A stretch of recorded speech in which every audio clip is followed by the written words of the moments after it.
Welcome back. In a bid to achieve a sustainable agro-industry, the Auvergne-Rhône-Alpes region organized an international exhibition where business leaders and project leaders from the food industry sectors of the region and from sub-Saharan Africa met. It was an event that allowed these stakeholders to share their experiences, forge business links for a common goal. Jean-David Mahamli and Ignatius Ano with the in-depth story.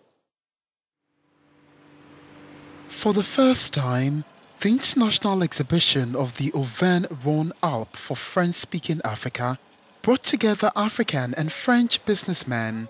The event was themed Agro-Business and Sustainable Development. It offered a platform where creators of agricultural wealth gathered to explore various fields such as the processing industry, packaging, water treatment, the food industry, investment in agriculture, among others. Le Salon international de la région Auvergne-Rhône-Alpes et l'Afrique.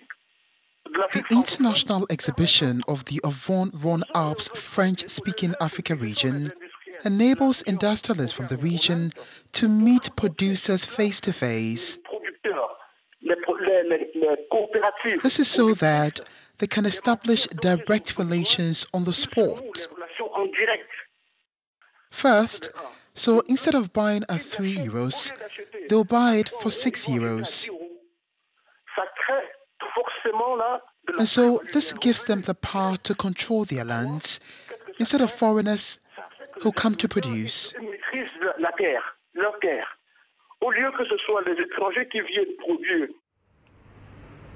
Africa's food market, valued at about $313 billion a year in 2013, could triple by 2030 with investments in infrastructure, smart business and trade policies, and a dynamic agribusiness sector linking farmers with consumers in growing urban areas, according to a World Bank report on the potential of agribusiness in Africa.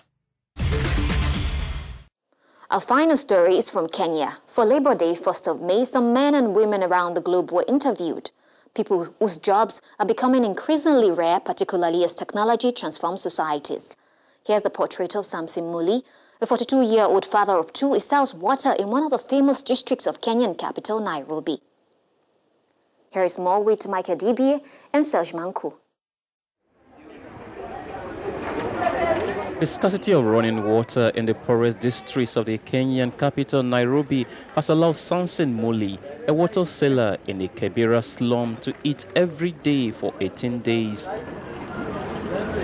He supplies water to butchers, fish merchants, and go-getters in the Kenyatta market on the edge of Kibera. I love this job because it's fun. When I sell water, I don't run out of money at the end of the day.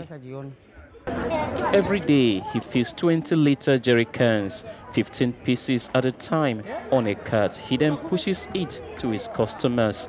Samson buys the water jerry can for 5 shillings and sells it 3 times more, and can earn up to 1,000 shillings per day.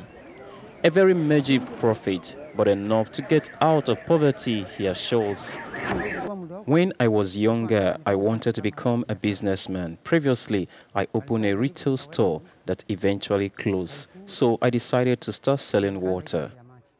He says the job changes life, and now his children can go to school because he can pay the registration fees. However, Samson will soon have to find a new livelihood. The ongoing development of basic infrastructures, now more and more accessible for the poorest, means that the days of his trade are numbered.